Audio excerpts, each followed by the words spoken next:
believe that puts curating in questioning what exactly we're doing, especially during this first year of COVID, and everything became digital, and suddenly we started to try to rethink our practices. I mean, not everyone, of course, but what are exactly the role of institutions, the role of curating in those, I don't know, it's like finally 20th century finished, ended in this time. And after that, at least in South America and Portugal and this global south, what they call global south, we jumped from a very, to a digitalization of the life, but also with this more, how can I say, asymmetrical, economical, social situation. Suddenly, even now we have a better government in Brazil, but now Argentina has this crazy president that says to the population, you should choose one meal of the day. If you don't have money to buy food, you should choose one meal. It's so cynical. It's so kind of, it's not only about digital it's online. It's about how you become kind of detached from reality in a way that is so dangerous. You live like in a bubble, and fake news. And I mean, Brazil was a very important laboratory for what is happening around the world. And so that's it. So that's why me as a curator from Brazil, but not from São Paulo, from Northeast Brazil, which is like periphery in Brazil, and living in Portugal, which is periphery in Europe. So, and talking to them, Vlad is from my city, Recife, and Vlad is from here, Frannkfurt, but he speaks very well. He knows our situation. Girls is from Turkey. I mean, we started to trying to denaturalize what are curatorial, what is everything that is already being taken like natural and normal in hegemonic countries. So we are going to Stockholm, which is Scandinavia. It's like an even more different context from our perspective. And I usually like to play with this idea of exotic. What is exotic? So for me, and also I have this connection with Germany. Germany was the first country that I visited when I was 18 years old, and I arrived during winter time. I'm from the tropical part of Brazil, and for me this was exotic. And since then I started trying to understand that it has to do with your point of view. From which perspective are you labeling or are you grasping reality? So that's why we make some very, sometimes crazy questions like, for whom does a curator work? It's for the public, it's for the artists, it's for yourself, it's for the big companies. I mean, who is, not only who is paying for your job, but exactly what is your practice driven to? I mean, what exactly is your public? I mean, and how you deal with our peers, and how you deal with all these negotiations of being seen as a curator. So, I don't know, I talk too much, and not very linear, but very short. It was, when I jumped into the project, I brought these questions. And then there is this other question, is not exactly a question, but how is to curate from the end of the world? And it's a joke with when and what we are facing maybe the end of the world, because of all the climate change, because all these situations and wars everywhere, but also the end of the world can be geographically. I mean, and I used to play with that. I mean, when we are in the periphery, we think that we are in the end of the world. Nobody goes there. You should go to big centers, otherwise you don't exist, and blah, blah, blah. And Portugal is kind of the end of Europe. If you come from this direction, after Portugal you have the sea, but also it's periphery. And so it's also this playing around what means to think I also like to add that when we talk about the end of the world and during COVID, we have very important lectures of this thinker, Brazilian indigenous thinker, Ayrton Krenak, that as soon as it started COVID and everybody was in panic, and he said, that's really interesting. You're saying that, oh, the world is ending. And he said, yeah, but for us indigenous people in Brazil, the world ended 500 years ago. Our world ended. And we are facing, we're battling, we are, struggling for 500 years to survive, to be resistant. And you white guys, I know that in Germany, maybe we are not white, but in Brazil, in our context, and you white faces, you are so concerned about your world, but you and our world. So that's it, it's all this game about which world we're talking about. I mean, maybe the humankind will be extinguished, but the planet will survive. So again, it's not exactly an answer. There is not one answer, but it's questioning. The word, I didn't understand. No, I mean, the planet, the specialists, they say that the planet will exist. We as a species, will disappear. But again, it's a humankind perspective. That the end is coming. Yeah. It's this game of perspectives. As a human beings, we have to think about that. But some species, nature has already done. And also, the planet, the Earth, has this ability to restore itself. Yeah. But us as human beings, we needed a lot of resources to exist. So it's more like an exercise of trying to reposition ourselves into perspectives and not have an easy answer for that. And that's it. It was the beginning of they asked me which exactly would like to talk, to discuss in Lissabon, besides my own project. I said, okay, I'd like to understand how my peers, curators, how they think about the end, curating the end of the world, how they understand this question, and when the world ends. For instance, it's when it started, when it ends, geographically speaking, geopolitically speaking, generally speaking, and all this stuff. No wrong or right answer, but it's just the beginning of conversation. Yeah. What do you think, Harold?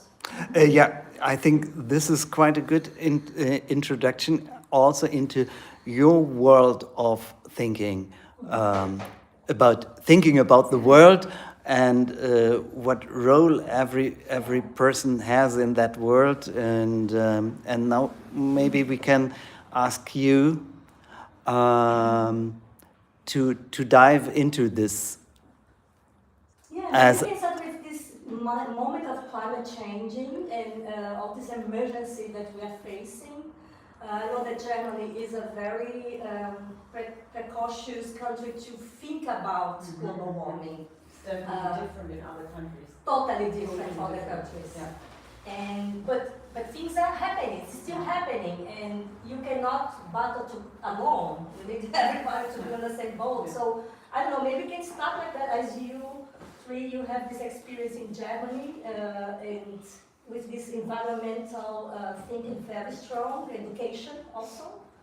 I don't know if it makes sense. I just catch up the thought you gave me. It was like in the beginning of Corona, there was this some kind of scientist who showed what fear means if you express it in sound. And the sound goes up like, and it went, I can't, really reenact it, but it went like up and up and up and up and up and up and up and up, and all of a sudden it was in the edge of hearable, but you still had the feeling that it went upper and upper and upper and kept on going, escalating more and more and more, and this is what fear, or what fear from the media, from you know, the talking from the awareness about catastrophe brings you into this state of mind. Yeah. You're always in this state of mind, and some interesting coach in Germany, Veit Lindau, he's like some speaker in Germany, and he said a really revolutionary act is to relax. Oh yeah. And this is just, it was just not about curating now, but about this, is what you just said.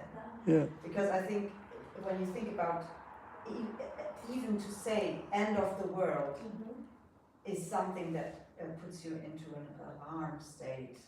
And if we think about death as the end of life and the end of the world, of the individual, Yes. then we have to fear death anyway. So we all fear death, but if you develop into another state of mind, maybe who is thinking maybe there's an ongoing change of energy or whatever, and then you think about all this end of worlds as something that's ongoing energy. Yeah, transformation, like transformation. It's like about transformation. Yeah. And transformation, I think, has a lot to do with art. That's right. But what I wanted to say is that you always have to keep in mind that it's not the end of the world. That's the end of humankind. It's the end of human being. And I think fear is the only way to realize that we have to do something to save our own species. Because if we're too relaxed, like Veit Lindau says, then we're not going to do anything. We're in our comfort zone. The Western people are relaxed. If you have enough money, you won't do anything. You'll just look at everything. And maybe you'll think about the one or the other problem, but you just, you're just somebody who's a spectator, and you're not going to do anything. So important is to realize that fear is an important force to start to go in action. Yeah. No, but I think I have to say this because it's not about that you should not be aware of what comes. It's that you freeze when you are in panic. Yeah, well, there's two options. And but you're Or not three your options. body and your system is not also able run to do anything when you're in freeze. This is the problem. Yeah, It's if you trauma. freeze, And if you re-traumatize society all the time, you have freeze people who need relaxing while watching Netflix series or doing something else, but they're not in action. And the idea was to relax as a state of, resourcing or coming into action again. More than, I'm relaxed, I have enough to eat, warm enough. This is not what it meant. So you have to have fear first and then start to relax. No, awareness. Yeah. Awareness of the situation. So then there's no fear. Okay. So for you, accessing a topic has to do with calming yourself and maybe centering yourself? Centering. also? Yeah. Oh, okay. So, yeah, I understand that point, but I would also say, like, for me, urgency, and that's something you already said also, like, art has a lot to do with transformation, and for me, art also has a lot to do with hope. And there is hope in transformation, and so for me, nothing is lost yet, because there might come an end, but we still are able to act. And I mean, that's actually the name of the exhibition also, right? Yeah. Enable. But what do we want to enable? And so when you asked about sustainability, I remembered a very nice conversation that I had with Harald on the telephone in preparation to this talk. And we were talking about how different independent spaces or artist-run spaces work with resources, because, for example, at Weingärtner, you don't have, and this is nothing that I say with like a negative connotation, you don't have masses on financial support from the state, from the city, to make extravagant exhibition designs, and so you're starting to reuse your resources, but they always come out in very different ways. And so this is also what curating and sustainability mean to me. You're using resources in a certain way, but still you make them engaging for an audience, and still aesthetically approach how you use your resources. And so, for example, in this exhibition, you have 3 screens put on a wall, but you can totally like arrange them differently in another exhibition, and it would have a very different way of speaking to the audience. And so for me, resources and sustainability have very different meaning in independent spaces or off spaces than, for example, in big institutions, because as soon as an exhibition is done in a museum, a lot of the material used for production is just thrown out. Trash. It's not reused, and I think this is what maybe makes off-spaces or artist-run curation even more creative, because you're thinking about ways how to use material smart so you can reuse it.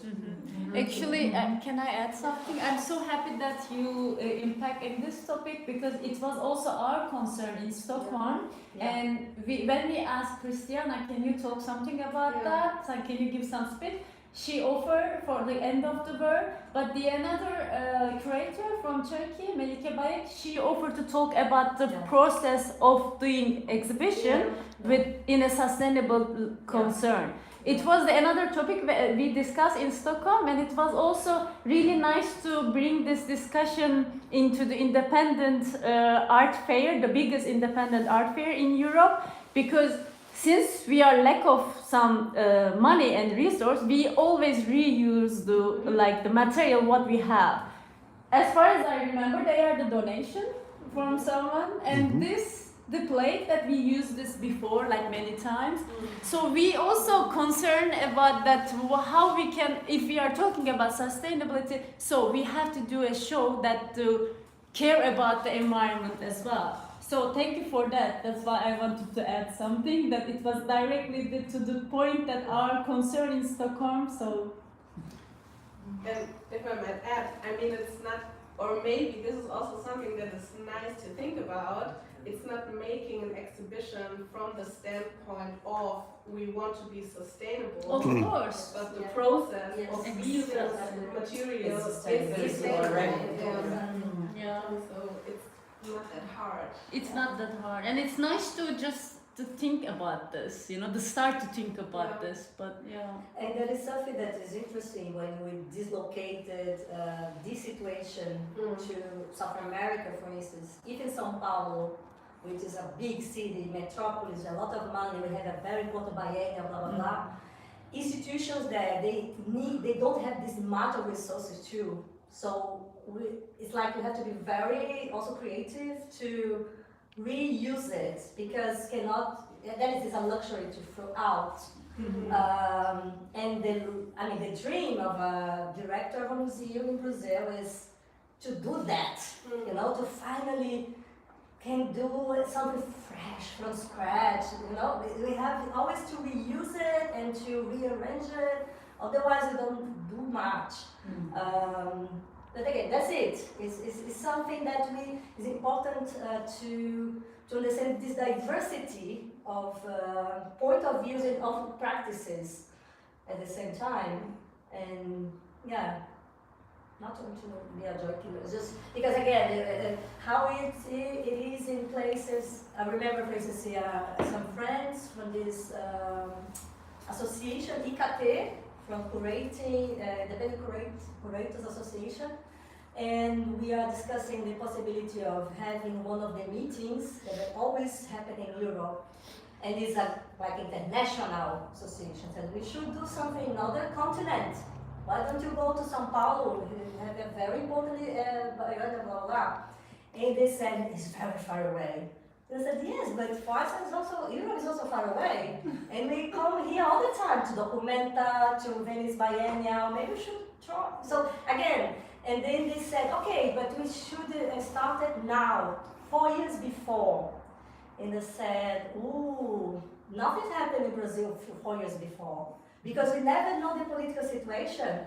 A biennial in São Paulo started, the curator has like 1 year to do a biennial, 1 year and a half. It's not like Documenta 5. It also said, you need to understand the difference, even though the biennial of São Paulo exists since 1951, but it's very improvised in this way. But in the final moment, everything happens perfectly. But we do a lot of gambia, a lot of, how can I say, improvisation. And again, I mean, if you wanted to rediscuss the world on all the bases, we need to understand the diversity, not only human speaking, but also the nature, and not only about us, but about others too. I don't know if it makes sense. All right.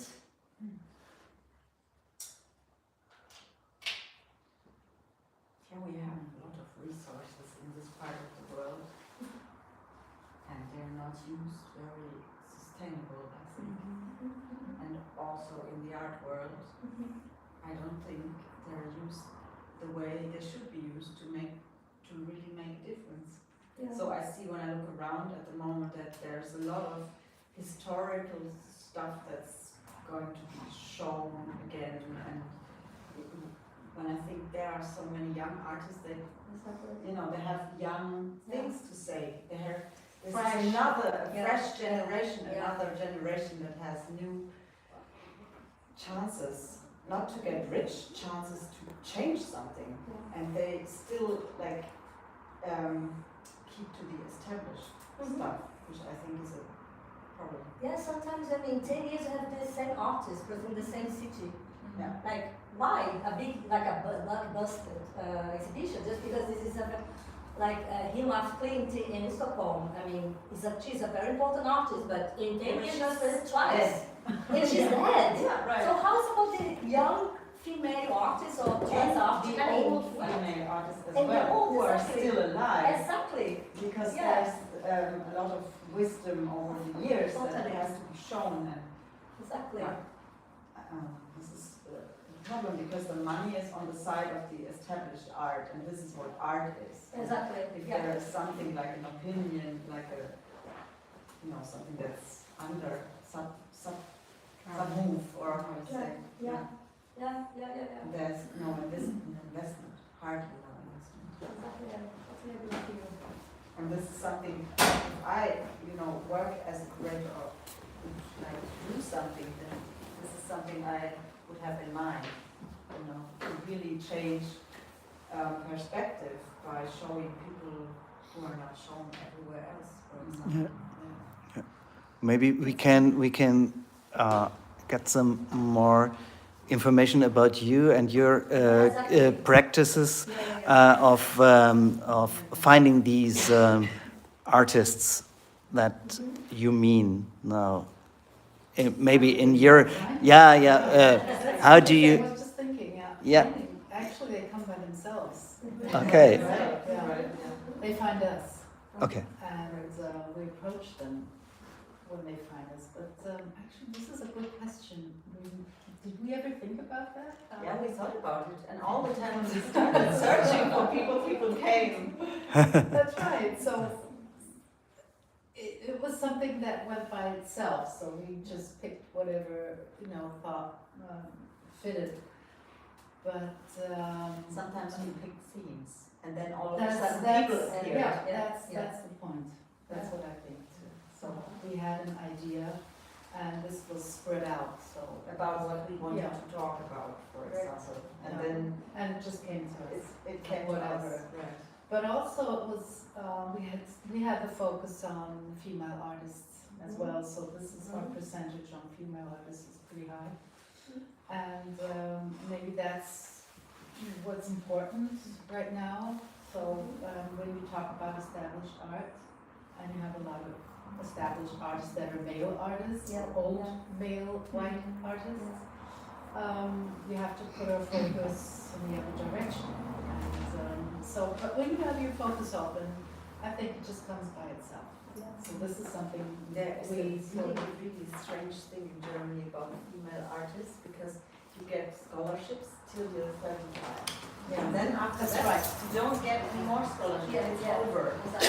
And a lot of women get children before Exactly, they're 35. yeah. And when they're 40, they start working as an artist They have again. no And there's technical, yeah. no, Yeah. nothing, no support from the Yeah. state.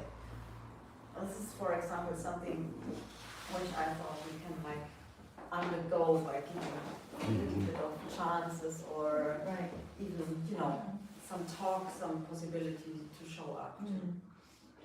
But maybe if I may chime in into the field, what I would say has to do also with accessibility. Like one part of accessibility from many that accessibility can mean. I would also say that, or maybe this is something that I was reminded while you were talking. With Plus Femme, we are also working with female artists, LGBTQIA+ artists, also not only artists who have studied like fine art, exactly, because for us or for our value system, it's important to include artists who haven't gone classical education, yeah. exactly, because there are a lot of reasons why people decide not to go for fine arts studies, and this has a lot to do with economical background, with, and so some people might decide to go for something that is economically more safe but still do art, so are they less of an artist? No, I would say no. And Yeah. what we've also encountered is, and especially working with LGBTQIA+ artists, female artists, who go to art school, they don't get provided with the information they need to apply for funding. Yeah. And so there's like this gap where people are in art school and they're very much integrated into a certain context of Rundgang, group exhibitions and all this stuff, and suddenly they're done studying and they're empty-handed because all of that network is gone. And so for what we do with Plus Femme, which is one of the two collectives I work with, we try to also make workshops with the artists that we work with to provide them with the information on how to provide, on how to apply for funding, for stipends and that kind of stuff. So it's kind of like helping to self-help. And I think that's like major part of what I believe curating is about. It's about the artists and to enable the artists to do their art. And so, like you said, are you really searching for the artists? No, they're all there, but they just need the chance to show their works. And That's right. And that's the platform you have to offer. Yeah. I'm so glad to hear that because I'm on the same page as you guys. I mean, it's interesting when, I mean, my PhD is in sociology of art, so for me it's very important to understand the patterns and the structure of society. And if you take a look, for instance, see how, what are the, that's the name, the criteria of the art world. The criteria is very elitist. It's like that. I mean, we have to choose to do art in a nice school and when we are very young. And if you're a woman, postpone or not have children, or if again, usually the experience is only for heterosexual male white guy artist. So you have to be like what they say in English. Your career has to be like very linear, from all like that. Like that, with no interruptions, so it's like that. And for instance, I'm also an art historian, and when we take a look, for instance, the curriculum of women, there's a lot of pauses because that's it. I don't know, I got married, or I I had kids, so I need to take care of my parents. Oh, It's yeah. always on Yeah, female always stuff. female. And sometimes when you come back for pregnancy, you are not the same. So things change, and then you do different kind of work, and it's not reasonable. It's like for the critique is like, you are jumping from a place or another, so this is not good. You need to be like, you know, from this to this to this. So it's only criteria of how, what is a good artist, is always have to, what is the universal? It's a specific experience of a very small part of humankind. So it's like 1% of people who want to utilize art. But what you were describing is the male perspective. Exactly, how but art this is has the to art be. world is Right. still like that. Yeah. The criteria is like that, is still That's like that. I said, why? So even when we have, or our especially institutions have like, we have a feminist or queer perspective, but when you see the selection, the criteria, the basic are almost the same. So self-taught, you're not an artist. You need to have a diploma. You have to be 100% dedicated to art. I said, who can do that? Like even living from being an artist. Exactly. How can you survive? So it's such a incredible, you know, it's a myth. It's like a fantasy. Yeah, and actually that's not what life is about. It's Life is exactly a opposite. place with all sorts of Totally. stuff in it. In it's crisis, like- and you know, and Yeah. so, and for me, it's really makes me very angry to see all this speech and discourse about it. Even peers, I mean, curators, and then, as you said, I mean, it's not about doing an art show about it. It's about your practice. How is your daily life as a curator? What is that with whom? I always think about this movie, Melancholia, Melancholy. Oh yeah. So when the world is ending, I mean, they have this like a small Do you know tent, which and you. movie we're talking about? Last von Trier, Melancholia? I'm sorry, I will make a spoiler. But then the world is ending, and they have this tent, and then they just, you know, hold hands. And when COVID started, I said, with whom I want to hold hands when the world is ending? So it has to do with my values, you know, it has to be something that really means something. Not just because of the good curatorial studies book says you have to do it. So I don't know. For me, it's like this urgency is about to move, not to freeze. Coming back to this, when you have this urgency, what you do, you have to do something like jump on it. Go in action. Go in action. When I Exactly. was a student, I went with an Erasmus program to Iceland, and when I arrived there, I was my culture shock was that everyone in this art school had kids. Wow. And in the morning, when we all gathered, the professors were like going like this with the trolleys, and they went like, okay, what I wanted to say about serious art is that, just a minute, you know, it was every morning, it was like that, and I loved it so much. And everybody just was constantly doing different things at the same time, like nurturing babies, like, you know, going around for a walk and doing art at the same time. And then the best thing was my painting teacher, because in Germany I had this very bad guy who always said like, this is nothing new you are doing. It's not new. No, this is not invented. You know? And in Iceland, the guy said, well, painting. You have all these great painters, and now we are here and we can choose from everyone.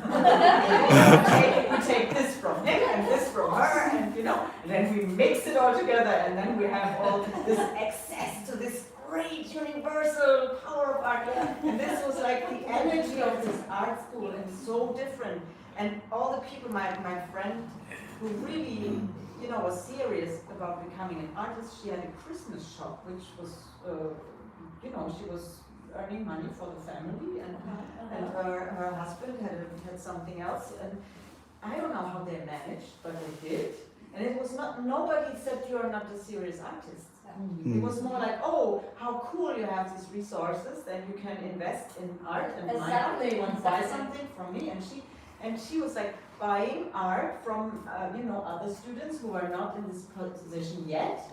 And so I thought, wow, this is a way of dealing with this, but it's a very, very small community compared to what Germany is. Brazil, of course, is bigger, million cities, is this bigger communities. But what was also special was that if somebody started to have some kind of success, they all of a sudden were really aware that this person was not treated differently. Because this other problem that appears when you are successful, you change friends, you change bubbles, and all of a sudden it gets really hard, even for the artists. And this was no issue. They just kind of, okay. And when you went in a club, for example, there was Björk in there, and everybody said, okay, we have to, you're a tourist, okay, I have to tell you something. Björk is in there, it's her private party, we go in there, but we don't know Björk. If she's just there, she's just there. But we don't talk about it, we don't ask for That's perfect. Then she's one of us. She's one of us, this is Björk, but she's one of us. Hi, can I introduce you?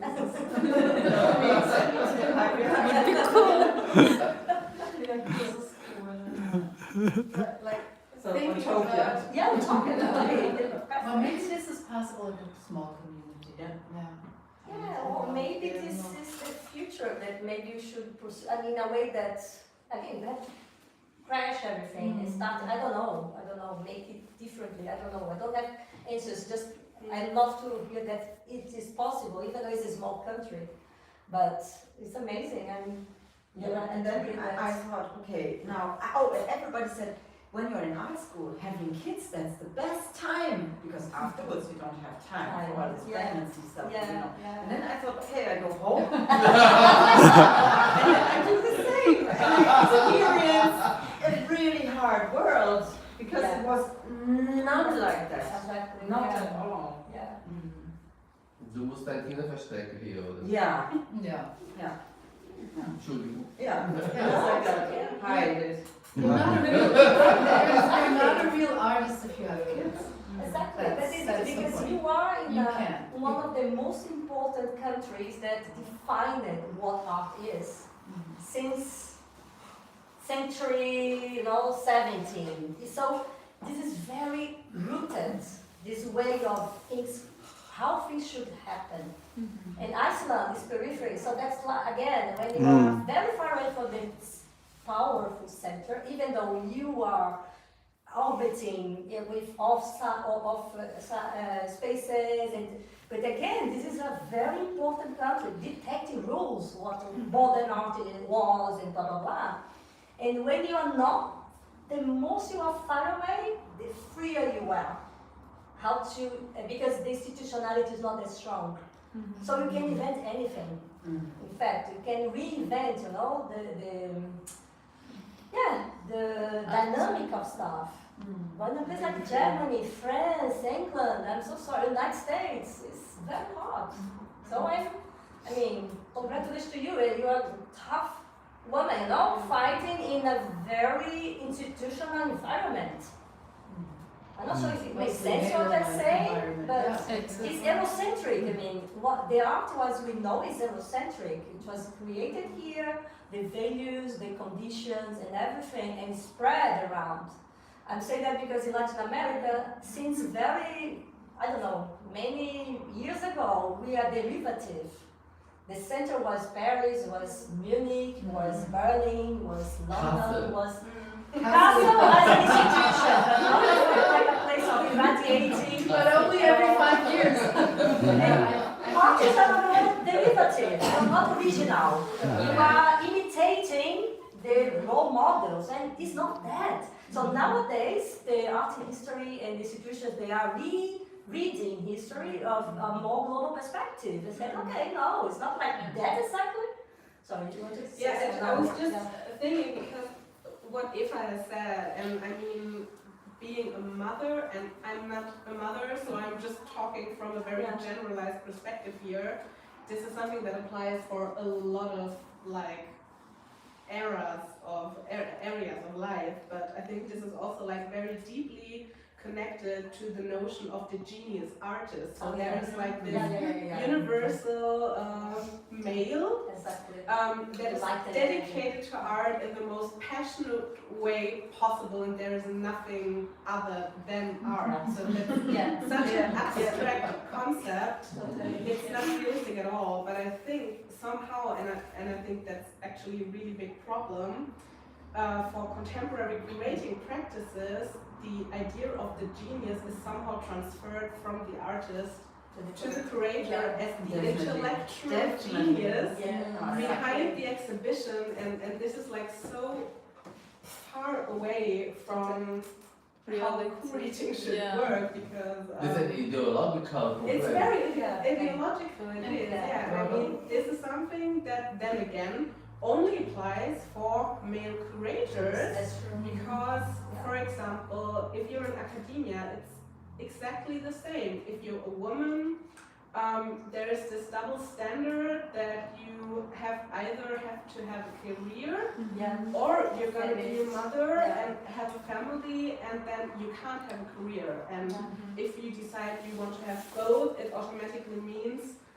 one of both is like in struggle, or it can't be manageable. But for the male, like professional, this doesn't apply. And so I think what's super interesting is that the term curating, and this is something that several like publications have talked through over and over again, actually comes from the Latin word curare, which means caring. And caring is actually something that women do all the time.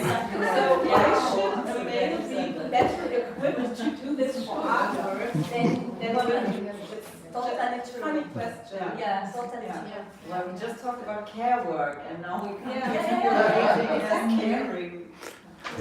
And in fact, that's it. When they came from caring, but it's interesting because in museological speaking, it means take care of objects. Yeah, take Not care people. of the collection, They collect these objects, but not about children or elderly people, or it's only about objects. And not so much about life then. Exactly. In conclusion then. Yeah. So also in the 60s, what amazing experiment in art and life. But when art life is happening, for instance in Iceland, it's like something exotic. Wow, this is how is possible? And this is exactly when life and art is totally interconnected. And it's just nice when it's on the text, but not when we are doing in practice. So we are suspicious. It's like a suspicious. And what you asked before, what we were thinking about how to find people, our idea was that art about art is very boring, and artists who are only interested in art are also very boring, and therefore we have to have something else beside art that comes together with art for something that we call event. Like an event is to put things together, or to let things happen at the same time, and they come together or they don't, but they still have the possibility to come together because they take place at the same time and place. Eu acho que essa transferência ela acontece em vários setores também. Essa transferência, eu falo, você traduz, por favor. Essa transferência, ela também acontece agora na palavra. Quando eu falo português com você, eu tenho que falar inglês. Ela acontece quando o art space é menor do que a galeria. Ela vem da economia. Nós estamos impregnados de hegemonia econômica. Yeah, he's saying that, for instance, when you're talking about this, the power and the relation, power, transfer of power, and especially geopolitics. When he started to talk to me in Portuguese, it's like we are decentering the language. We are talking before that Portuguese is the 50th most spoken language in the world, but for instance, all the major part of my text I write in my own language and nobody's read it, you know. And once I was commissioned to write a text for an artist, and it was about coloniality and blah blah. And I said I can write in English. It was not a big text. I can write it, but I will write in Portuguese and we will translate as a, you know, as just to make it clear how science and knowledge is built. And yeah, it's about coloniality of power, of knowledge and of being. And we explain power is a relation. All the time it's changing, depends on the perspective. I know that here in Germany there is this whole Deutsch. So for instance, if you speak a different kind of German, it's like there's this, like English too, like, but and also you have this, what is the normal or the norm, and the rest is periphery, so we need to somehow to fit into something. E esse mundo é masculino. And this is a male world. I mean, this is patriarchy. Is like that. Yeah. I think there's also another aspect which leads that people stick to who is a good artist is the question of money, because collectors buy artworks and they don't want that the value of these artworks go less. Exactly. And if other artists would become more famous than the classical ones, then their artworks will lose value. And so it's not an idealistic reason, it's just an economic reason. Yeah, but this is interesting because today in the breakfast we're talking about that, how conservative is the collectors. So for instance, I was studying about these two powerful women who are now like board, the head of board of many independent art space in Latin America, even in Europe. And when you look at, is always the same profile. You have to be a sexy space. Sexy, what I mean is like very trendy, and you have to show and to perform and to do in a way that it would be like Tate Modern, but in a small space. And so it's interesting how some of these spaces and also the projects talk about transformation, empowerment, something. Oh, it's from a trans, queer, non-colonialist, feminist perspective. But in fact, when you look, it's the same procedure, it's the same stuff, and so there is no appropriation from them. Totally. And also it's like, and then you take a look at it, it's interesting because they need to understand that the ecosystem, what they are financing now, is a short-term investment. I mean, for instance, as I was telling, I mean, there are a lot of women artists who now are being, in Brazil is happening, Latin America is happening a lot. Oh, these artists. She was, in the 60s, she was very important, but then for 30 years nobody heard about her. And now, finally, let's do a solo show, a retrospective, blah, blah, blah.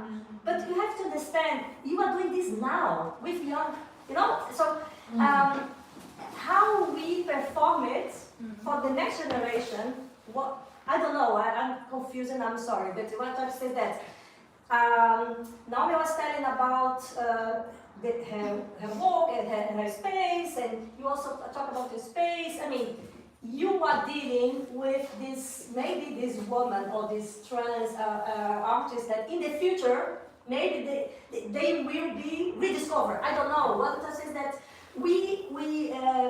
history, art history, or what we call art history, it's like, what's the name? Lighthouse. And also the art market. Now in Brazil, in Latin America, it's all about black and colored artists, indigenous artists. Okay? Yes, it's modularity. So now it's like exhausted of that. Exhausted, and there are some collectors and that it's becoming like a fatigue, you know, like again. But what is very important discussion should really change the structure of the artwork. Yes. It's becoming like our fashion. It's like now it's like that. So in 2 years, nobody will present these artists, you know. So, but for this, I would actually say, like, also in difference to the collector, the curator would have to be an anti-elitist to Yes, that's actually true. do interesting exhibitions. And really their Because they exhibition, yeah. don't go with Yeah. trends, they don't go with marketing strategy, but they actually work on positions and topics that are important to them, independent, or I mean that's a very idealistic description right now because it's not that possible in all spaces, but it's really working from a question of interest towards an utopian idea maybe, and not what can I sell good at a certain Exactly. time, Exactly. but what is important. Exactly. One day, I was telling to our young artists, I mean, one day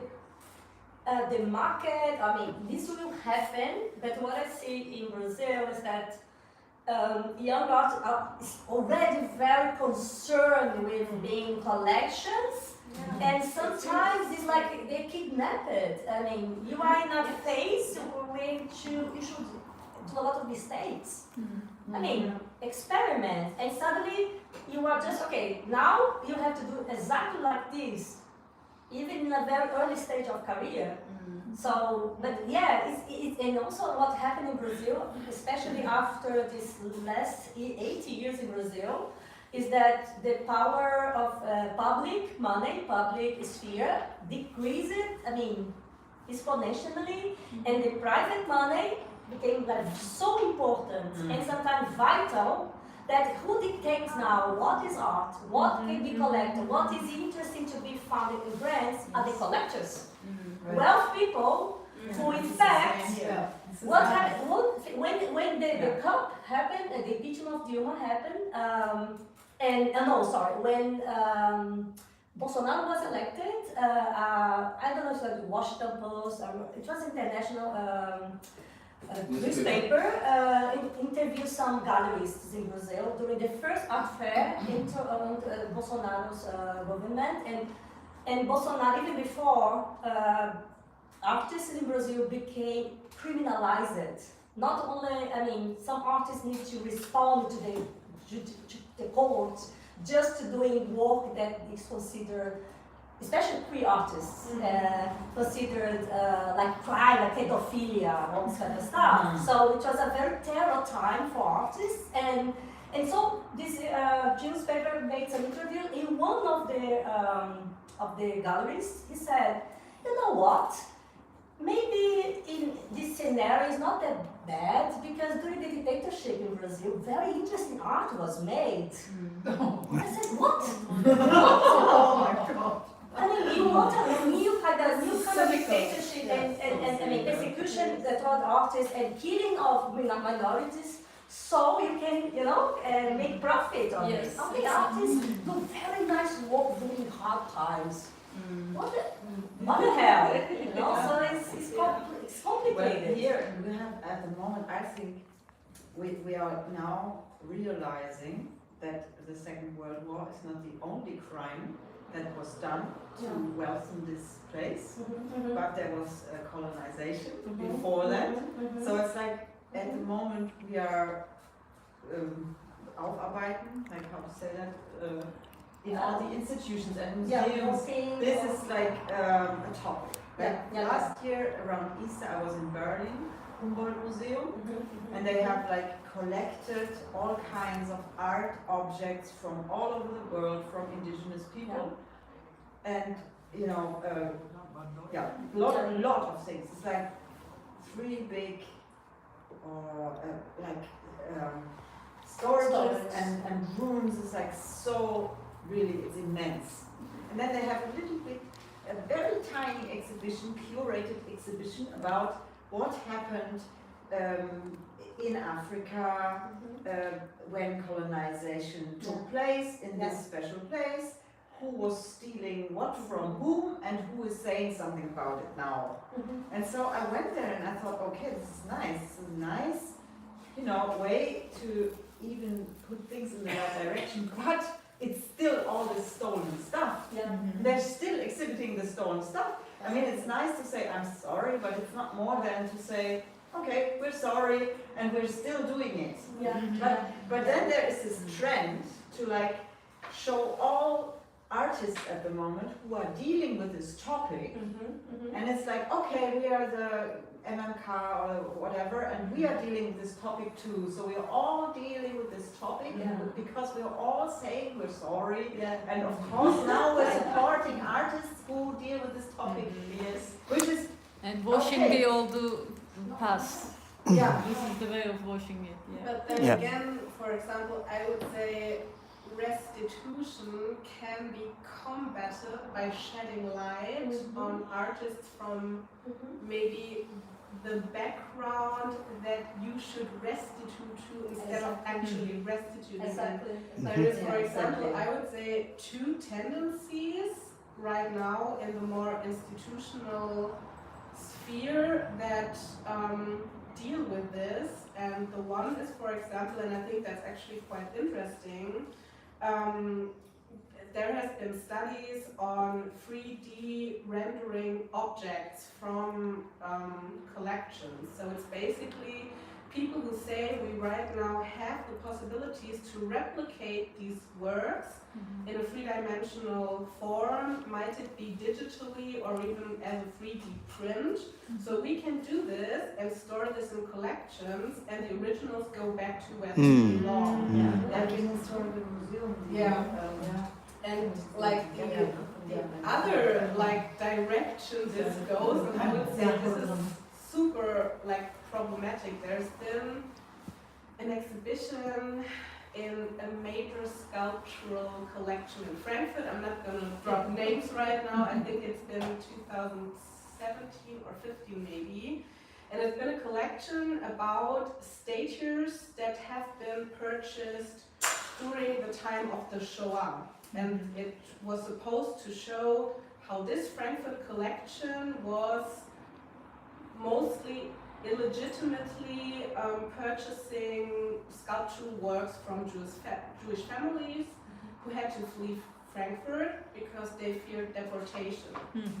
And so in this exhibition there were empty cabinets with shields that said we, like, that's an O-tone right now, not really, but we used to have this work, we had to give it back, so here's an empty plate. And I think this is something where you can say that maybe takes a bit of a weird turn, because it suggests to the audience that restitution is bad because they can look at the It's work. not fair, like, Yeah. fair. So you public, you cannot see it anymore. And what you said is we had to give it back, not we wanted to give it back. Exactly. That's Kind of, Yeah. maybe they also wanted to give it back, or they actually had to, like from a law perspective. Yeah. But it was like really, it was presenting this empty glass square with nothing in it, and it really suggested like, It's what do weird. you want to show it? Yeah, that's weird. That has a weird impact. Yeah. Yeah. I'm not sure what they really want to say, by the way. Exactly. That's the point. Yeah, the point is they say if we store it, if we take care of it, then we can show it. Then it's Exactly, fine. yeah. But they don't. Exactly. They still Yeah. don't know what to do with it. And this is all what is. Yeah. Yeah, and this the is- other this point is- they will sell it to make money, and they won't store it in a museum.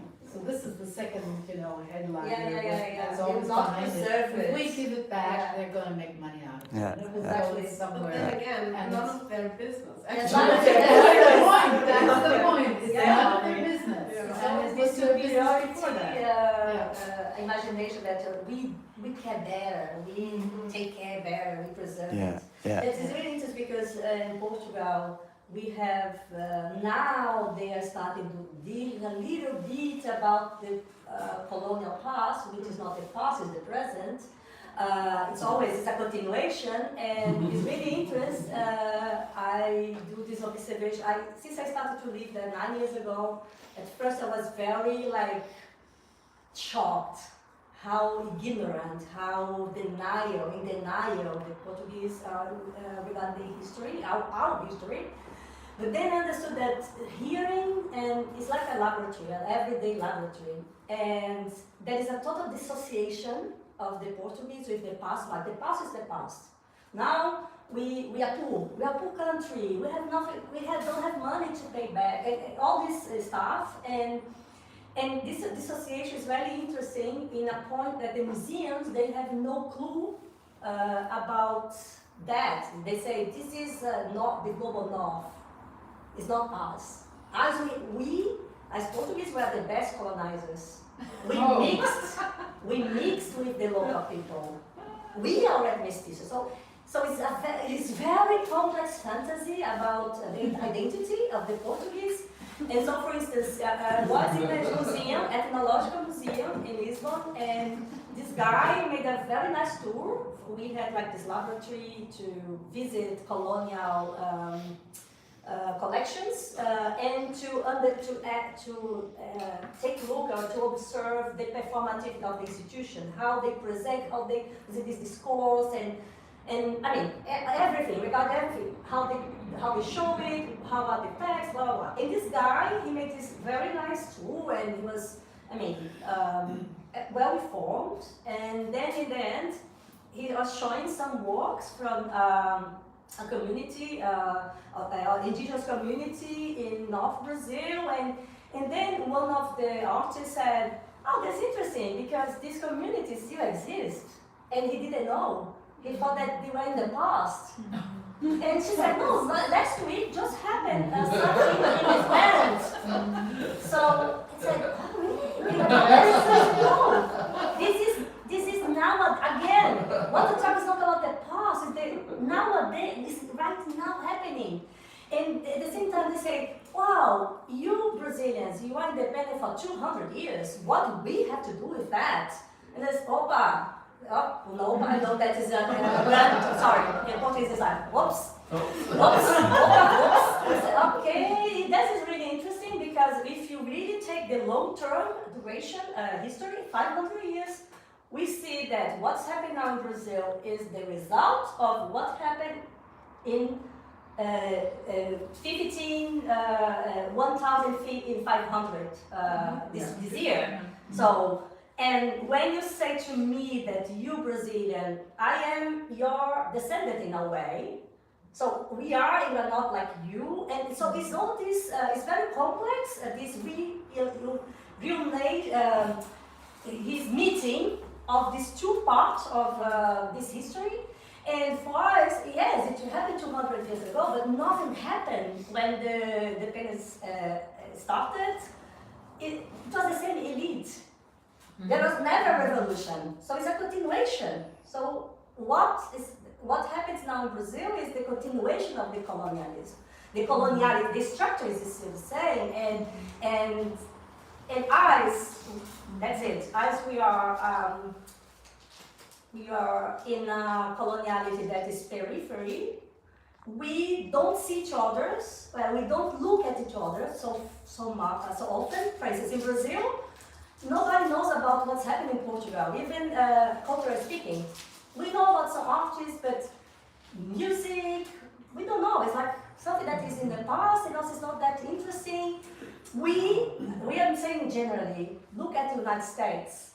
We know what's happening in New York or in London. The elite in Brazil, the dream of the elite in Brazil is to be in Miami. You know, is to be like Miami, is to rebuild it like Miami, and not like Portugal or even Latin America. And it's like have not to do, we speak a different language, we want to be like, and in Portugal, the dream of the Portuguese is to be English. Interesting. You know, so this is what we have, makes a very complex identity, post-colonial, decolonial identity, because we needed to deal with a lot of layers of colonialism, new colonialism, and so on. And of course, for Portugal, which has the longest colonial history, they were the one that began, and they were one of the last. I mean, they had colonialism until 75, so it was the longest. So for them, it was yesterday. I mean, the generation that were fighting for keeping the colonies, they're still alive. So I don't know, I mean, we've learned it, especially with the German and the Holocaust, that it takes some generations to be able to talk about it. Mm-hmm. Correct if I'm wrong. I mean, I'm not German, so I have no. But I mean, it takes some generations to really address it. So it's very fresh for them, but not for us. I mean, 200 years ago, we had neo-colonialism with the United States. We have all this conflict with the United States and blah blah blah. So now with this new wave of immigration to Portugal, the Brazilian immigration, we are the major immigration community. A lot of tensions is happening. A lot of tension. Kids being like spanked in school, or people all the time being spanked in the street, or come back to your home. What are you doing here? What are you doing here? And all this kind of stuff is happening because, in fact, it's so many levels that we need to analyze that returning object is one of the last things they are thinking. And at the same time, they need to understand that this community that this object belongs, some of them are still alive.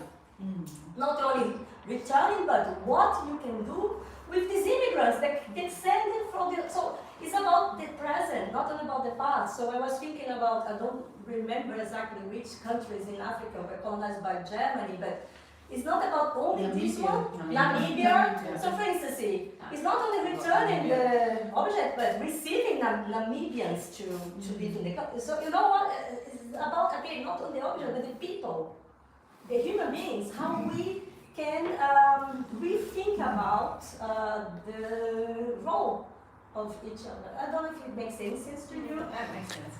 But yeah. I was thinking when you have been talking about restitution processes of institutions, this is because you have been referring to institutional, how institutions deal with that theme and how they are working. This was a very interesting insight, and it's interesting to see that there's a special form to deal with that institutionally, which has nothing to do with us, with our independent scene. And I'm thinking about your project, Naomi, that I learned to know for some few minutes last year when we entered Synnika space, when you are showing these trends.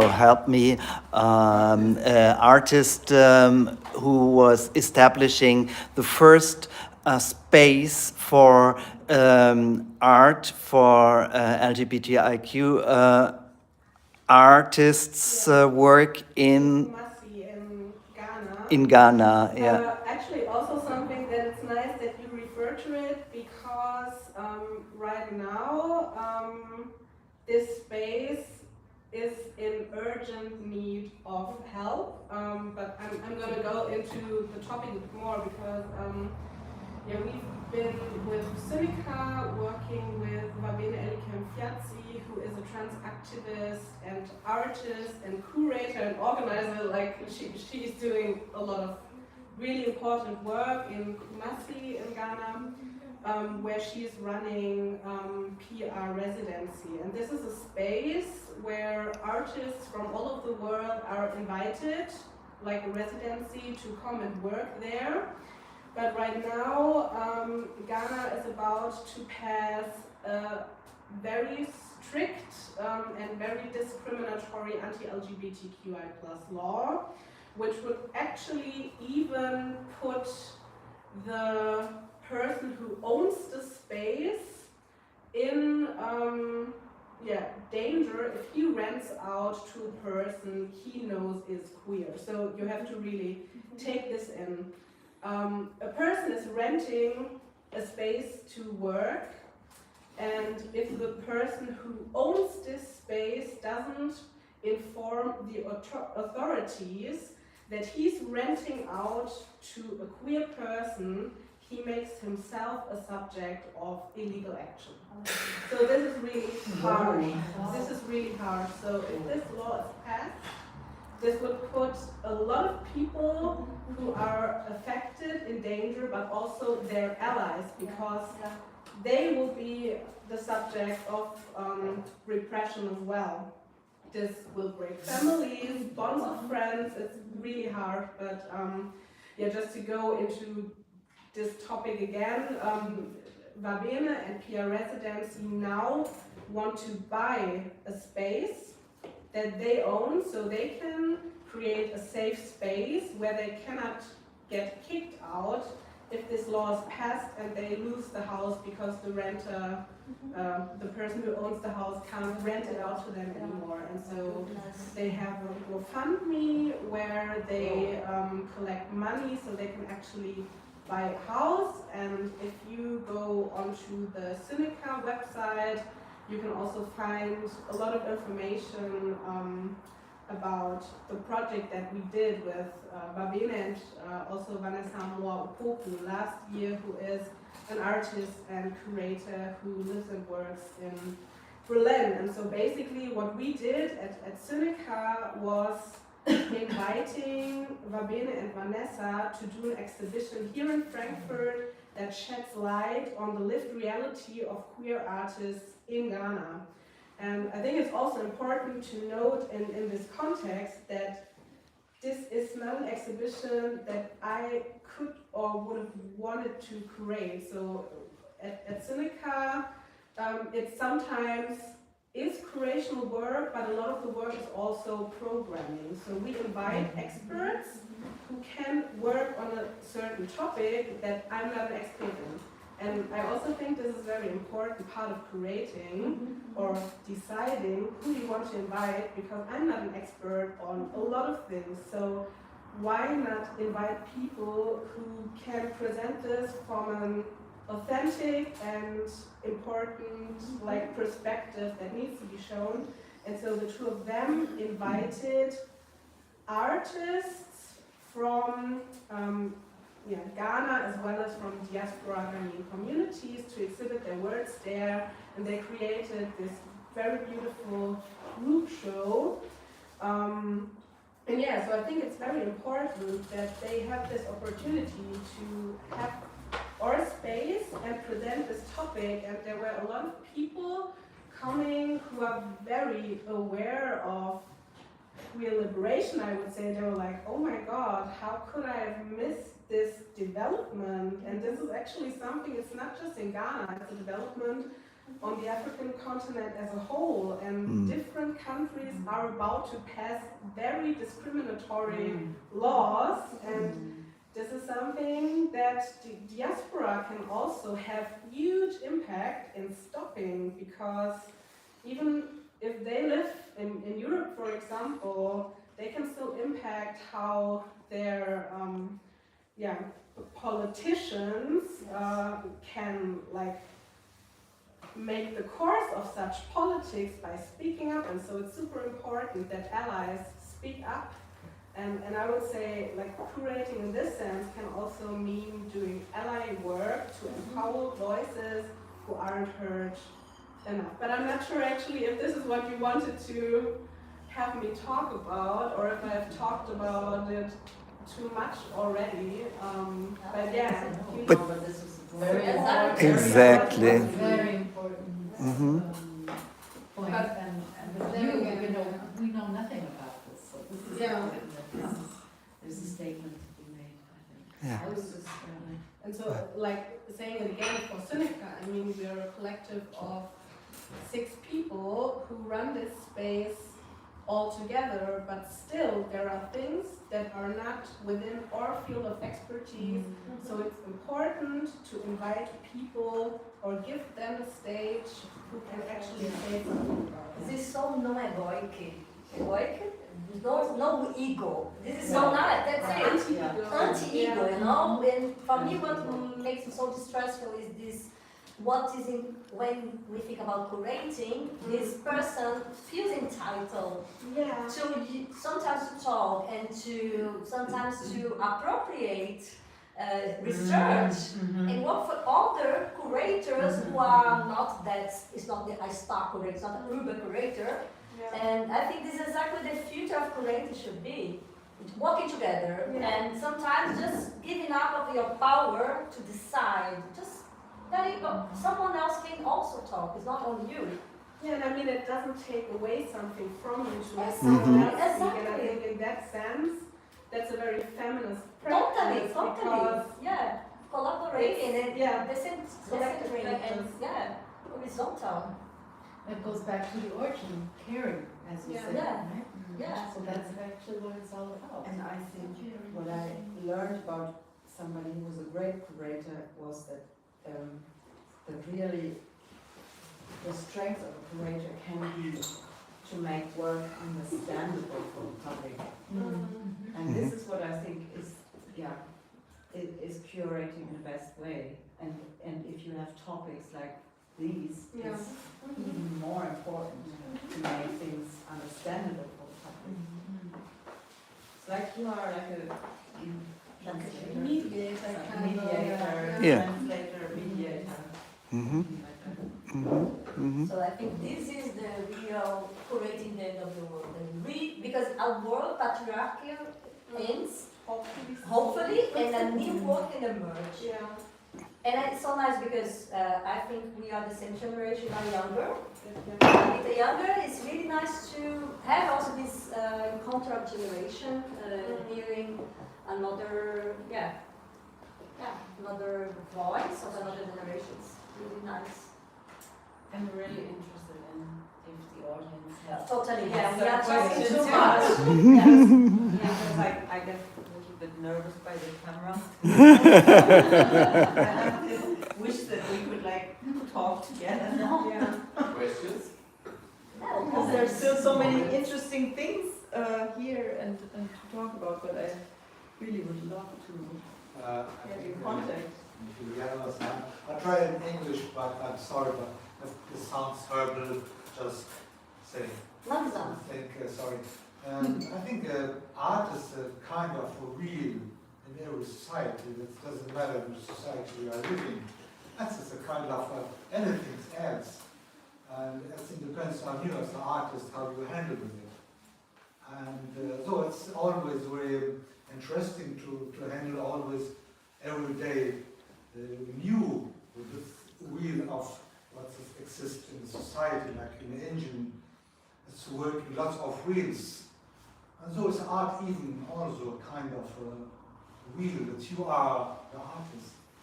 And I think this is, be proud about it to work as an artist, I think, because you are always every day turning different ways. And that is, I think, very important. And even, what I say, the European society, they keep the wheel very, very smooth, and they care about this. Because this is, they say, the only one thing that you can talk with art as one thing. But even every society, every kind of civilization, they have their own way to art and to handle with it. But I think that's what I'm saying. The European view of art or on art is always very conservative and very keep and kind of things.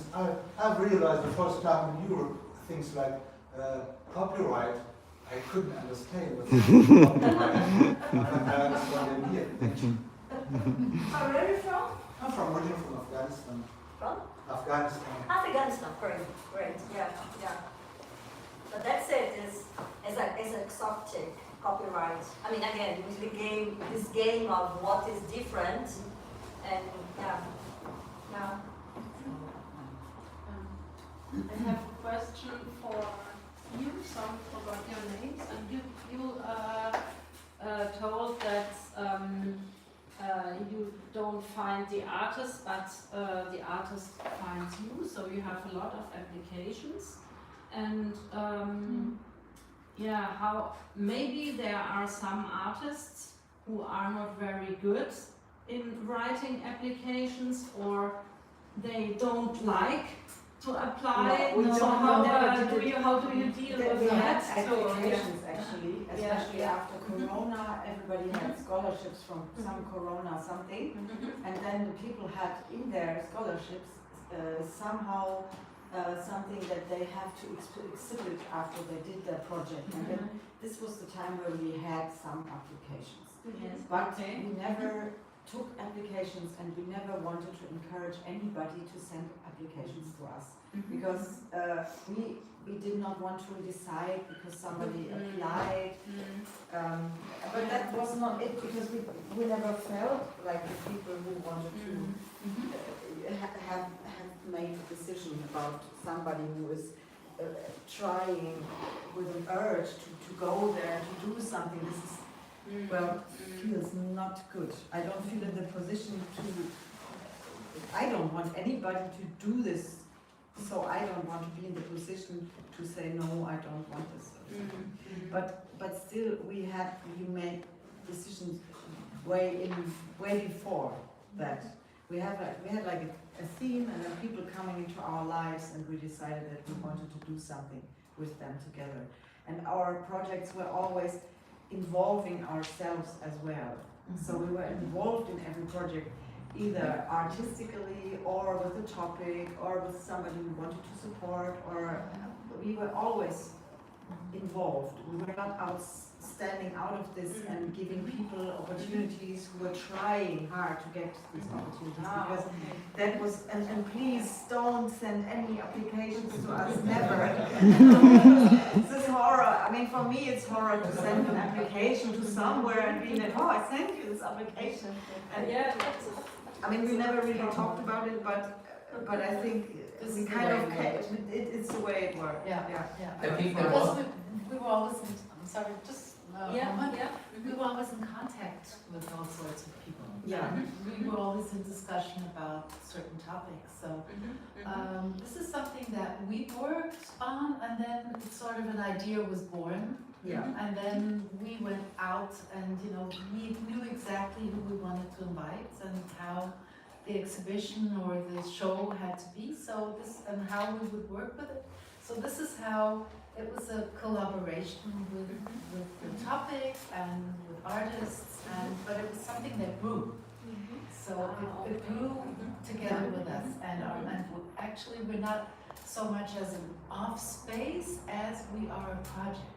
Right. So we're like a mixture of several things, and when we found our space, this is the idea that we had, that we want to collaborate with our community, and we want to work on subjects that were important for us. Right. So this is why applications never really worked. And then one time, I remember one application, people that said, well, we have this performance project and we heard about you as a performance place. And then we do it with a media mixture, and then we do this, and then we have sound, and it's all about contact. And well, I send you here the, I just wrote back, I wrote, well, if you want to have coffee with us, you can just come and have coffee. They never came. Oh my goodness. I think the most art space or off space or independent scene, the most space don't like application. They like relations. Yes, exactly. Yeah, not application, but relations. Totally, yeah. But which is in our case, which is a bit different because we are artists and we're not creators in the first hand. So our perspective is a different perspective when we encounter with a theme or a topic. So this is, maybe it's a bit different as like you guys when you run a space. They don't like application. It was an interesting, what you added was very interesting to know, because, at the first I thought, okay, how does it work? I think an application is always, if I do an application, then I have hope, then I have, then I'm in my own bubble.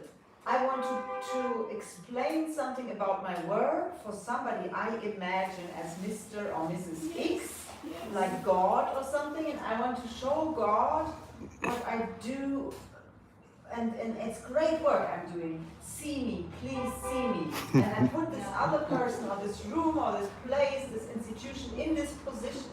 And then it's like this small lady, very shy, very pale, and she's like, oh, you sent this application.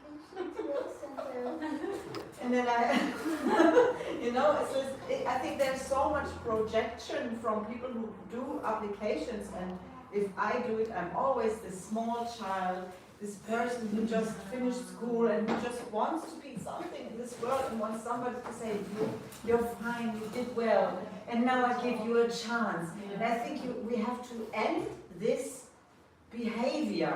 Yes. Because as artists and as responsible human beings, we have to end this state of mind and start to take responsibility for ourselves and for our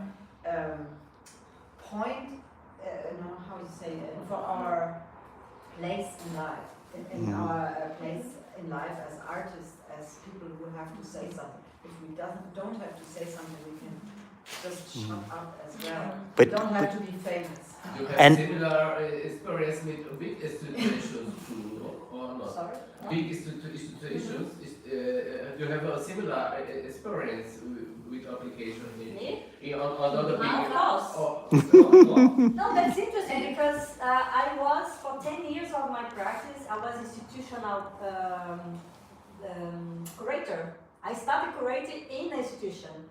But differently from Europe, I started not like an intern or like assistant. I started already like a curator, being a curator, learn to be a curator with the type of curator, because they need someone to curate this public space, and not in a contemporary art space. And in Recife at the time, 2002, there are few people who were connected with contemporary art. So I was lucky. With 25 years old, I was invited to be curator before being, no, it was as I was curating.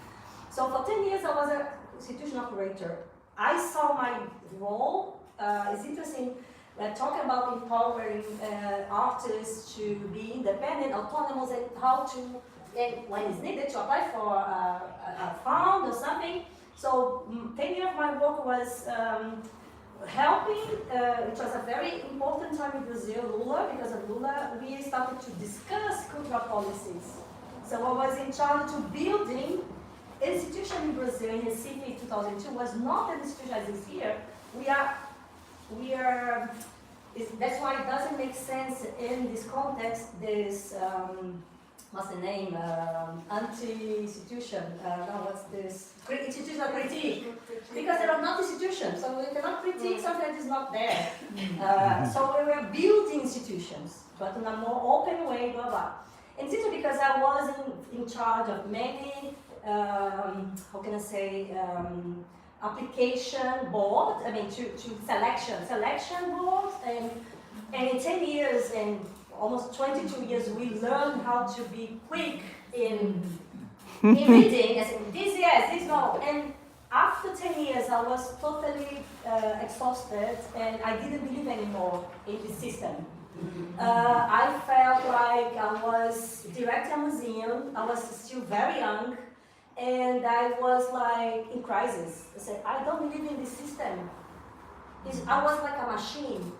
You know, because you train your eyes, your concept to say this, yes, no. It's like a Tinder nowadays. Yeah. People say about that. I still have a part, so it's like, yes, no. Even without really take a look at it, you know, just the way it's presented, the keyword, yeah, this, and I felt like an automatic person, and I said no. So I gave up, and I started to my PhD, and I started to be like independent. So it's interesting because now I try to unlearn how to do it, and I managed, because last year I was in a committee for a salon, and I was the only one questioning the reading of readings and why you say this is not interesting, and that's it. And I hate do application. I did this a lot of time, and I'm not a bureaucratic person. I'm a slow person. It doesn't look like, but I'm very slow. I like to do a slow curating. I need to relate to the people, and it's the contrary of this speed of selection, you know? I'm not sure if I answer you, because we are telling, said, yes, I understand that. Yes, I was there on the other side. And I remember the shock of the artists when they took also part of selection. They were like, I can't believe what you said, what you but all the time uncomfortable, because to perform this role, you need to be cynical sometimes. You have just to disconnect it from your emotions and you know what the institution wants, so you just go like this, like horses, you put like that, and you go there. And again, is this curating? Is this what I want to be as a curator? Yeah. So my trajectory is like the opposite of my peers. I was 30 years old, I was director of a museum, and when 5 years old, I was having independent art space. And all my colleagues, my contemporaries, they are directors of museum, blah, blah, blah. I did the opposite. When I was very young, I was very serious because I needed to be read as someone who was able to do the job. A young girl, my parents are not important people, and said, how is she was there, in a very male chauvinist environment. So, and now it's like, I'm living my dream, in fact. It's a struggle all the time, but I do what I do. Can I add something? Of course. Because, I mean, of course, and we've ranted about this probably a lot of times also in like private circles, the bureaucracy is insane, even for independent spaces. That's true, yes. But I think it's still important that someone does the work. And for me, I feel responsible for it as a curator because it gives artists the opportunity to do the creative work. And so as much as it is really annoying to do it, and of course there are some institutions, they need a lot of paperwork, and others that are a bit more easygoing about it. It's still a lot of work that has nothing to do with creative work, but needs to be done. And so I think this is also something that is part of caring for the artists, to make sure that they get financial compensation for their creative work, because the whole art industry is so underfinanced, and artistic work in like the material sense is so less valued and like opposite to other fields of society. It's very precarious. So I think this is the least we can do to make sure the artists we work with get honorary to exhibit. And so even if it's really annoying work, I would always do it to know that I can write the artists. No, but it is interesting because in Portugal, our space is totally, we don't have any funding. In fact, we are able to try to make funding, because to get the funding, you need to be a formal association. We didn't have money to be a formal association. Now we are. But it's interesting what you're saying, Naomi, because we, since the beginning, now here was about to make it immigrants get into the Portuguese art scene in a way, and its part is to learning and to working with them how to do application. But it's interesting because we cannot do yet, we will face now the bureaucracy. But it's interesting, and now, for instance, we've been, our project will be 6 years in November, but for bureaucracy, we just count 1 year because we just became association. But we're still, that's it. I totally agree with you, especially in a place like Germany, where there is money, and even though it's very bureaucratic, what I feel is that it's very clear, the outlines of in Portugal is not very clear. It's so sometimes obscure, and it makes it immigrants not understanding what they expect us to apply, because it's not very clear the open calls, and we are always behind, because we are not educated there, we don't, it's like an implicit knowledge. And we are trying to break through, like learning with other Portuguese, how to apply, how to help the artists to do that. But still is a very closed country for foreigners. It's still very, very close. It's very small, and there is no money, and the precarity of Portugal, I think, is a colonial tool, kind of tool to keep it outsiders. away from the resources. Just if you are born there, you have family, you have ancestors there, you have the knowledge to access the resources. If you are a foreigner, if you come from other background, you don't understand the, you know, the practicality. Yeah, you don't grasp what it takes to get it, you know? That's actually, I mean, very different context, but just applying for a visa to get the curator here, Babena, That's who you true. wanted to exhibit with, you almost feel like, even if you're a native German speaker, It's a bit complicated, yeah. they're making a complete joke out of you when you try to reach the Auswärtige Amt, for example, like the actual office that is responsible for migration. Even if you're native to the German language, you will face difficulty because you don't understand the language. So it's all about barriers and keeping people in check and keeping people also unknowing of certain things. I don't understand what you mean. Yeah, it's a colonial tool in a way that you keep it, the resources, and you don't have outsiders. So we all have to share knowledge. Totally. Copyright, no, copyleft. It's about that.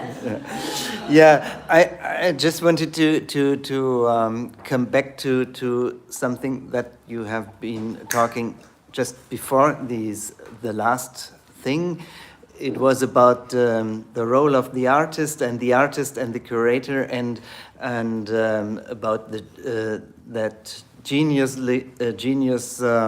is not more any future, and so the alternative that I heard from you is to build new communities, isn't it?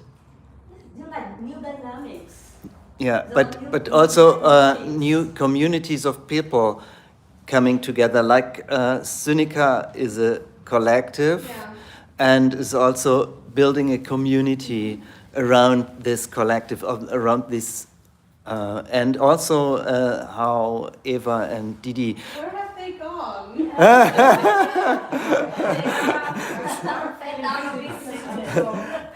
Yeah, I think we should stretch our legs and move our bodies and go around now.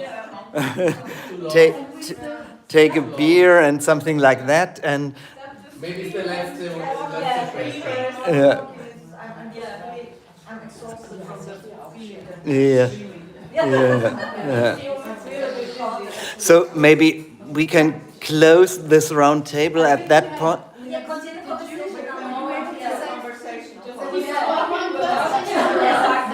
Audience, like This young man, you wanted to say something? yeah, sorry, yeah. You tried, but at least try. Just one point I found very interesting. That's the question: why is there no, or why do the art schools don't? Why don't they enable the artists to apply for funds, for example? Yeah, good question. Explain Good how, question, yeah. because that's a big question Nobody about knows. empowerment. And the question I have is it on purpose to get them out of school into the very much organized art market? There's the galleries. They take this part, which former the artist school maybe organized with exhibitions and contacts, and then they just drop from one bed into the next one and are cared for, but are not empowered to maybe bring their own ideas into exhibition and that's. Well, what I that's guess an interesting as an question. answer for your question is very bad, because I think it's just, there is no existence like, why do the art schools do such and such?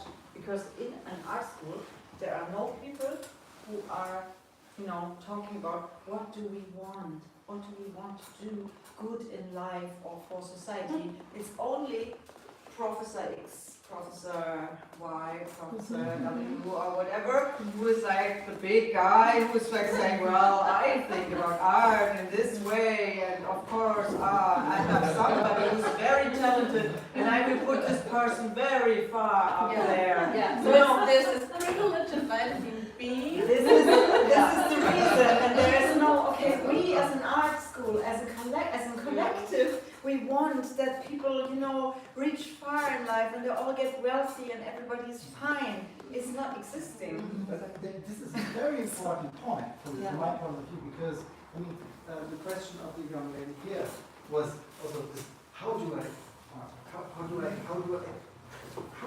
find a way to get in there? I mean, I'm so But I have no idea. I'm still questioning myself how that's the way to get in there, and I don't think there is a way.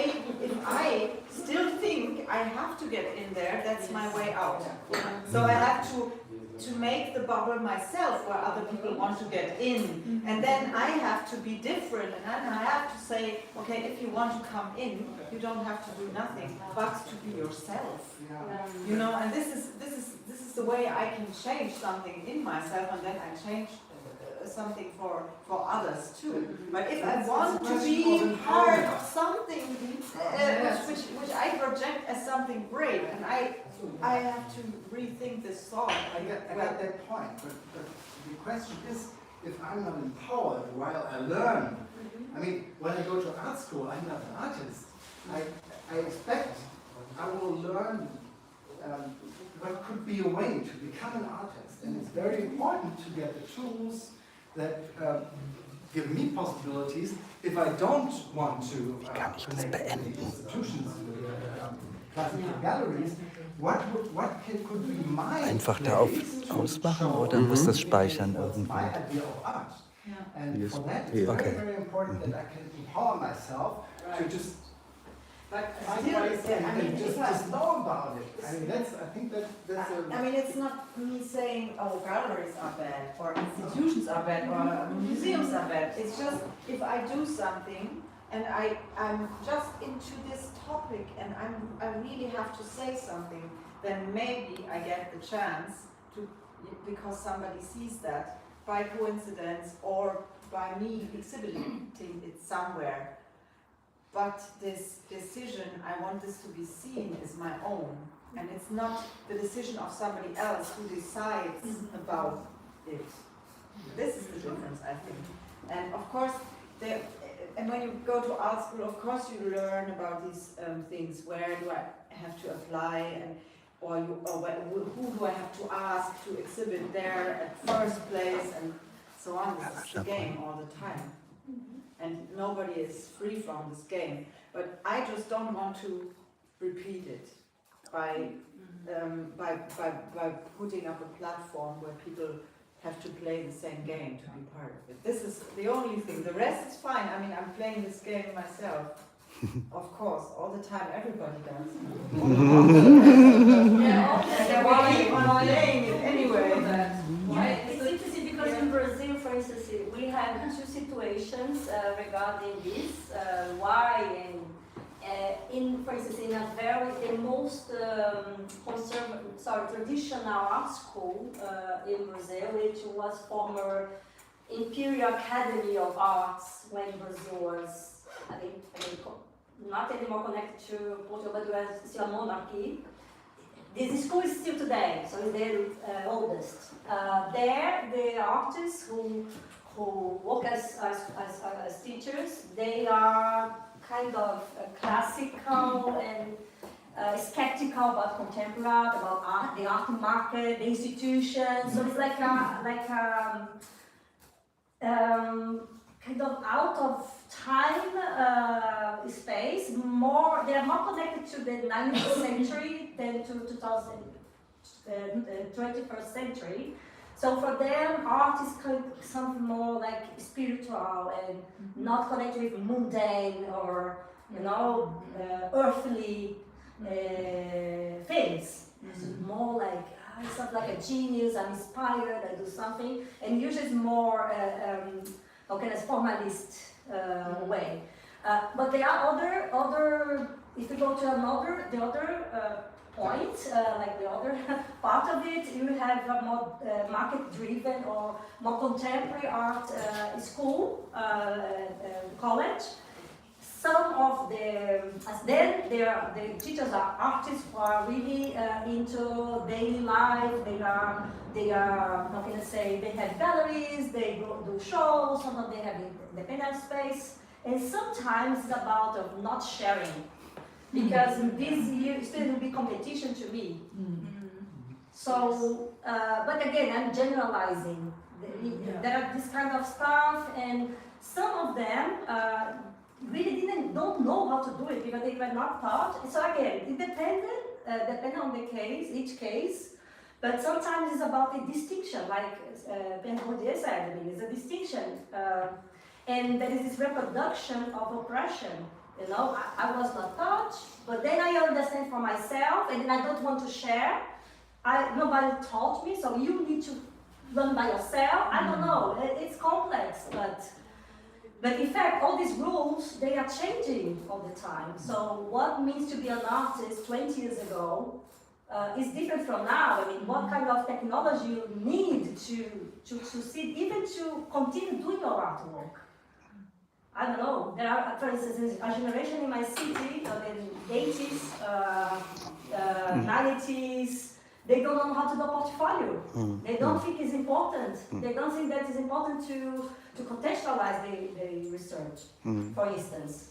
I don't know if I made anything, but yeah. Now we need to let's talk. Yeah, exactly. I will now end the official roundtable and thank a lot